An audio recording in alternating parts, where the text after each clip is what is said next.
Let's talk about mental health.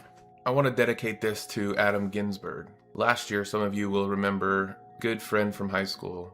He was doing some super cool stuff. He started his own wrestling company like the WWE, and for years and years he's posting really cool content. I followed him. We stopped talking in high school, but we followed each other on Facebook.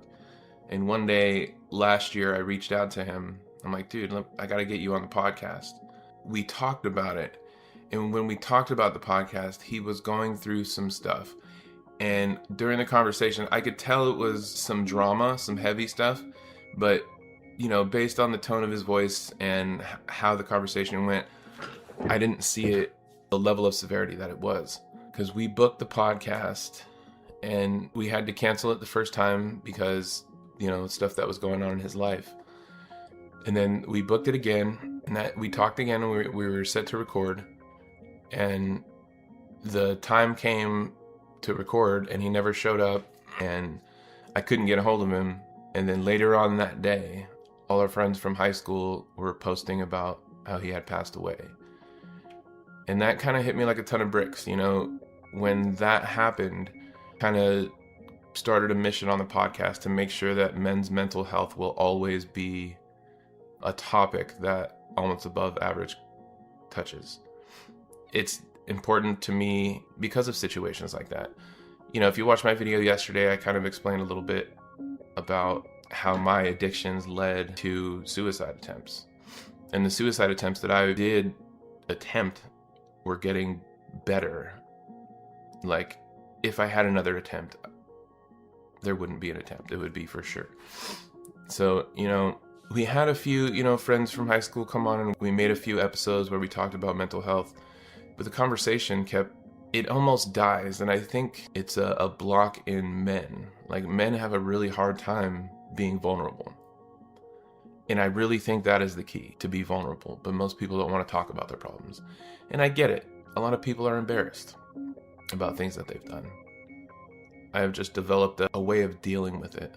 Actually, what it really is, it was the process of learning how to meditate. In the process of meditation, it is the practice of letting your thoughts go. So I meditate every single day. So it is just a habit now. Especially when something bad happens, I can literally just stop where I'm at and close my eyes in a crowded room and be like, all right, I got to get this out of my system. If I need to. I don't do that all the time. But these episodes that we were having, the conversation would get to a point and go no further. Because I think it's the male mind that doesn't want to be vulnerable. What I have found, at least, especially with the podcast, a lot of what you're going to see on this channel is me healing myself. And you'll hear about things that I did that definitely didn't work. I'm kind of at a point in my life, and you could probably see it on the channel, like, I don't care. This is me. This is who I am. I've done some things that I'm not proud of, and I've done a lot of work to become a better person. And at the end of the day, I would love for this channel to be a place, or to have a space on this channel where men can just talk openly and be vulnerable. And for whatever reason, when things go bad in my life now, it still is the first thing that comes to my mind. Now, I don't like saying it. It's a hard thing to say because you don't want to scare the people around you, right? You want to talk about it, but you don't want to scare the people around you that probably care about you. And you don't want to create a situation where they have to take action because you were talking about yourself, you were being vulnerable. And I really feel that a lot of the healing that I've done came from speaking out loud, just from having conversations, or I'm learning how to do it on camera now. If I can talk about my problems, I can usually come up with the answers just in the conversation, especially when I'm talking to someone who I respect and is engaged. I can solve a lot of my own problems just by speaking about it. And so that is kind of a hack that I've figured out, but it's hard to talk about. So rest in peace to Adam Ginsberg. I promise you mental health will always be or have a home on this channel. How I protect my own mental health is this. I wake up, I write all my thoughts down. I write all the things that I want to get done today down. And then after that, I go to the gym. And after I work out, I sit in the sauna. But every time I'm in the sauna, I pray and I meditate every day. Those are the ways that I can protect my own mental health. And it's not like my mental health isn't fixed. These are just the things I have to do to deal with it for the day, you know? Because my thoughts are crazy. I have a lot of negative self-talk. And that was in me since I was a young child. And watching my kids grow up, I accidentally taught it to them, you know? But hopefully they're young enough now to see the change in me that will help them develop a little better. I don't want to make the whole channel about mental health because I'm into so many things. Maybe I have ADD. I don't know. It's hard for me to focus on one thing, but I can focus on several things. Maybe not 100%, but I can put a lot of effort into many things. But I'd love for this channel to be a space where men can feel like they can be vulnerable.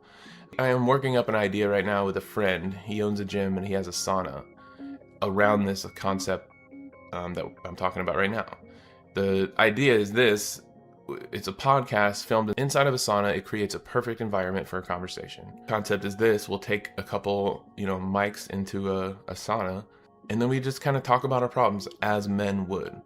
All the people will be anonymous. It'll be audio only. And the idea behind it is, can we be as vulnerable as we need to be with each other in order to heal ourselves, without being embarrassed about having people seeing who said what. I'm also going to start a support group in the Chapel Hill area.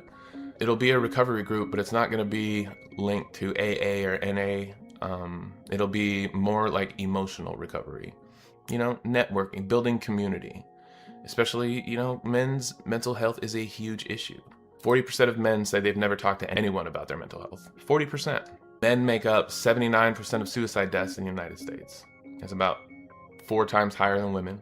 Older men are especially high risk. Suicide rates in men over 75 climb sharply, with firearms as a big factor in lethality. Men are less likely to seek therapy in the first place and more likely to drop out, especially if they feel shame or doubt it will help. See, all those things. Like, we have such a mental block as men that we don't want to be embarrassed. We don't want our masculinity to be taken. And I get it. Like, I also feel those things. I've just developed a skill of whatever. The skill is I'm okay with being embarrassed. I wish that I could solve the depression problem in men or the suicide problem in men, but I don't know how, because it exists in me. But I do know that me talking about it helps me feel less alone. Depression in men has a soft spot for me, and I want to help. I will be speaking at a men's mental health event in May in Apex. I had the mayor of Apex on my podcast, and I kind of told him some of the stuff I'm making in this video, and he was like, I would love if you would be the guest speaker at this men's mental health event that we're doing. I actually got him on the podcast this year, and we're actually going to do it this year. My name is Chris McIntyre. This is the Almost Above Average podcast. So thanks for watching. If you made it this far, I do appreciate it. Please hit subscribe. I'm going to try to do a series of recording videos in the morning for whatever reason. This time of day, the first few moments of the day. This episode is dedicated to Adam Ginsberg. Rest in peace, brother.